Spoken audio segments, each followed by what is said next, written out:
xanım Zəhranın başına gələn müsibətləri özləri etiraf edir. Yəni Əhl-i-Sünnə mənbələrinə əgər isnad eləsək, Belazori öz kitabında, ondan sonra Təbəri öz kitabında və digər kitablarda da gəlib bu. Deyir, Bəkir bir nəfəri göndərdi Həzrət Əli Samiyana ki, ondan beyət etməsini istəsin və Həzrət Əli Sam beyət eləmədi.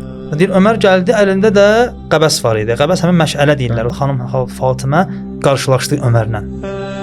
Fəqalət Fatimə, Həzrət Fatimə buyurdu: "Yəbnəl Xəttab, ey Xəttabın oğlu Ömər, ətərəkə muharriqan alə bəbi, mənim qapımı yandırmaq istəyirsən?"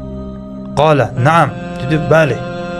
"Və zəlikə aqva fīmə cəə bihi əbuka." Və deyir, bu iş sənin atanın gətirdiyi dini möhkəmləndirəcək. Diqqət edin, o peyğəmbərin qızı, vəhiy qapısı. Əhl-i-Sünnə mənbələrində, Buxarıda, Müslimdə bu hədis doludur ki, hər kim xanım Zəhranı incitsə məni incidib, hər kim xanım Zəhraya əziyyət versə mənə əziyyət verib, xanım Zəhra mənim bədənimin bir parçasıdır.